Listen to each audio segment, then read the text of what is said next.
Today អ្នកនរគ្នាបាទជួបគ្នាទៀតហើយជាមួយ Suchin Learning បាទថ្ងៃនេះ Suchin Learning នឹងបង្ហាញអ្នកនរគ្នាតនៅមេរៀន Excel VBA របស់យើងបាទយើងបានរៀនច្រើនមកហើយនៅមេរៀន Excel VBA បាទអញ្ចឹងថ្ងៃនេះយើងនឹងតមេរៀនយើងទៅ Excel VBA យើងទៀតគឺថ្ងៃមុនយើងបានស្គាល់អំពី Tab Developer បាទ Tab Developer ហើយខ្ញុំបានបង្ហាញអំពី interface របស់ Tab Developer នេះហើយក៏ខ្ញុំបានបង្ហាញអំពី interface របស់ Visual Basic ហើយនឹងការ save ឯកសាររបស់ Excel VBA ផងដែរដើម្បីឲ្យវានៅដំណើរការគោលធម្មតាបាទអញ្ចឹងពុកម៉ែបងប្អូនដែលទើបតែចូល view ក្រោយៗបាទកុំភ្លេចជួយ subscribe ម្នាក់មួយទៅបាទដើម្បីទទួលបានមេរៀនតទៀតនៃ Excel VBA ឬក៏មូលដ្ឋានគ្រឹះនៃ Word Excel PowerPoint ជាច្រើនផ្សេងៗទៀតបាទបើសិនជាពុកម៉ែបងប្អូនចង់មើលមេរៀនមុននៃ Excel VBA ឬក៏មិនត្រឹមតែមេរៀន Excel ទេអាចជាមេរៀន Word ឬក៏ PowerPoint ពុកម៉ែបងប្អូនអាចចូលទៅក្នុង link description ដែលខ្ញុំដាក់នៅខាងក្រោមវីដេអូបាទអញ្ចឹងថ្ងៃនេះយើងនឹងចូលទៅមើលតទៀតនៅមេរៀន Excel VBA យើងគឺអំពីការស្គាល់អំពីការប្រើប្រាស់macro បាទអញ្ចឹង macro នោះគឺនៅក្នុង developer បាទអញ្ចឹងយើងនឹងទៅមើលទាំងអស់គ្នាបាទ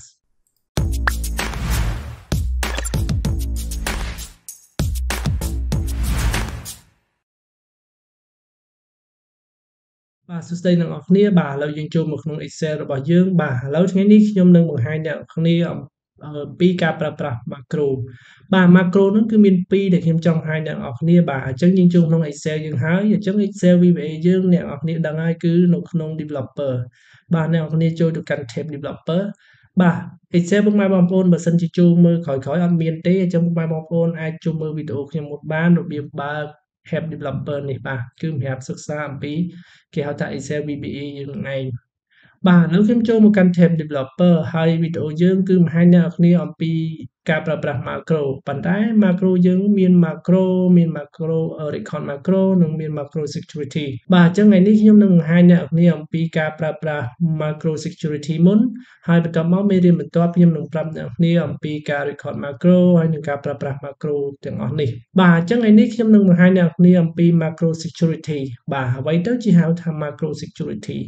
មុននឹងស្គាល់ macro security អ្នកនរគ្នាត្រូវស្គាល់ macro សិនបាទ macro គឺជាកន្លែងដែលកត់ត្រានៅរាល់ការធ្វើសកម្មភាពរបស់យើងដោយការ record ទុកអាហ្នឹងហើយគេហៅថា macro បាទវាកត់នូវសកម្មភាពរបស់យើងនៅពេលដែលយើងធ្វើការជាមួយនឹង record macro តែថ្ងៃនេះយើងនឹងមកមើលមុននោះគឺ macro security សិនបាទ macro security អ្នកនរគ្នាដឹងហើយគឺយើងចុចលើហ្នឹងមកវានឹងចេញផ្ទាំងមកមួយហើយខ្ញុំនឹងបង្ហាញអ្នកនរគ្នាឲ្យយល់ថាអ្វីទៅជា macro securityបាទដល់ពេលនេះខ្ញុំបើកចេញមកហើយនេះគឺអ្នកនរគ្នាចុចទៅលើ macro security នឹងមកវានឹង load បែបនេះបាទដល់ពេល load បែបនេះគេដាក់ថា trust center អញ្ចឹងយើងមើលពេលចុចមកវា load មក macro setting តែម្ដងពេលយើងចុចកន្លែងហ្នឹងណាពុកម៉ែបងប្អូនទាំងអស់គ្នាពេលចុចកន្លែងហ្នឹងពុកម៉ែបងប្អូនមកមើលកន្លែងអក្សរដើមនេះគេដាក់ថា macro setting អញ្ចឹងអ្នកនរគ្នាមើលមានចំនួន4គឺទី1 disable all macro without notifications មួយនេះទៀតគឺ disable all macros with notifications មួយនេះគឺ disable all macros expect digitally designed macros ហើយនៅមួយចុងក្រោយនេះ enable all macros អូខេ not recommended ឃើញកន្លែងនេះគេអត់ឲ្យ recommend ទេមានន័យថាគេអត់យើងប្រើទេអញ្ចឹងថ្ងៃនេះយើងនិយាយពីគឺទី2ហើយនឹងចុងបញ្ចប់នៃ macro security បាទអញ្ចឹងខ្ញុំនឹងបញ្យល់អ្នកនរគ្នាបាទទី1នេះគឺគេហៅថា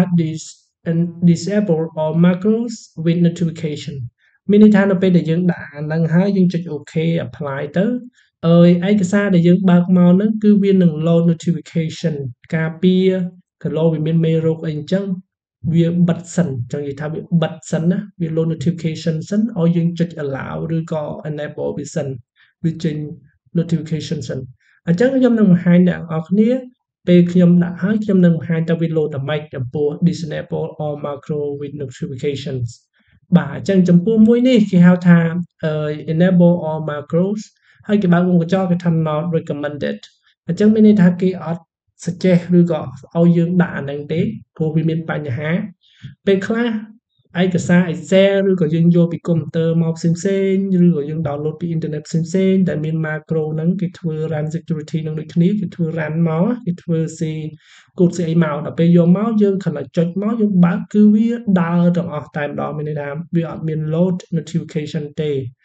ប៉ុន្តែកន្លែងហ្នឹងវាអាចជាមានហានិភ័យវាអាចមានគ្រោះថ្នាក់ឬក៏វាមានមេរោគឬក៏កូដមួយចំនួនដែលកូដជាមេរោគចូលមកក្នុងកុំព្យូទ័ររបស់យើងដែលធ្វើកុំព្យូទ័ររបស់យើងនឹងមានបញ្ហាអញ្ចឹងទៅបាទអញ្ចឹងទី4ចុងក្រោយគេនេះគឺយើងមិនបាច់ដាក់ទេគឺខ្ញុំសូមឲ្យអ្នកនរគ្នាដាក់លេខទី2បាទទី2រាប់ពីលើមកគឺទី2បាទគឺ disable all macro with notification កន្លែងហ្នឹងគឺការពារនៅពេលឯកសារដែលយើង down ពីអ៊ីនធឺណិត down អីមក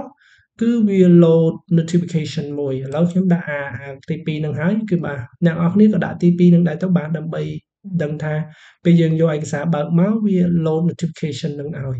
ឥឡូវខ្ញុំចុចយកលេខ2ហើយបន្ទាប់មកអ្នកនរគ្នាចុចពាក្យថា OK បាទចុច OK មកពុកម៉ែបងប្អូនបាទបន្ទាប់ពីចុច OK រួចឥឡូវខ្ញុំនឹងបង្ហាញអ្នកនរគ្នាថាតើ disable all notification with notification ហ្នឹងវាម៉េចបាទមិញខ្ញុំយកទី2អ្នកនរគ្នាបាទនេះឃើញអត់យកទី2អញ្ចឹងតើ disable មានន័យថាអត់អនុញ្ញាតឲ្យ macro គឺជាមួយនឹង notifications អញ្ចឹងទោះវាដើរបានលុះត្រាតែ load notification មួយសិនហើយយើងចុចមកតង់សិនទៅវាដើរនៅកូដបាទព្រោះការពារនៅមេរោគទីហោឯកសារខ្លះវាមកមេរោគជាមួយនឹងកូដដែលគេ Excel VBA នឹងឯងបាទឥឡូវខ្ញុំឧទាហរណ៍ថាតើវា load យ៉ាងម៉េចឥឡូវខ្ញុំយកអាហ្នឹងរួចហើយគឺទី2បាទឥឡូវខ្ញុំចូលទៅ open file មួយមកឧទាហរណ៍ថាខ្ញុំ open file បាទចូលទៅកាន់ open ហើយចូលទៅកាន់ browse បាទហើយខ្ញុំអ្នកយកឯកសារនេះហ្មងទៅបាទយើងចុចឆេះយើង open មកអ្នកនរគ្នាបាទចុច open មកបាទឃើញអត់អ្នកនរគ្នាឃើញអត់នេះពណ៌លឿងនេះហើយគឺយើងដាក់លេខ2មិញហ្នឹងបាទគេហៅថា security warnings បំរាមសុវត្ថិភាព macro have been disabled macro គឺត្រូវបានមិនឲ្យដំណើរការបាទទាល់តែយើងចុច enable អញ្ចឹងនេះគឺការពារនៅមេរោគបាទកុំឲ្យចូលក្នុងកុំព្យូទ័រយើងឧទាហរណ៍ថា Excel ដែលគេដំណើរការដោយ macro បាទយើង down មកយើងយកមកយើង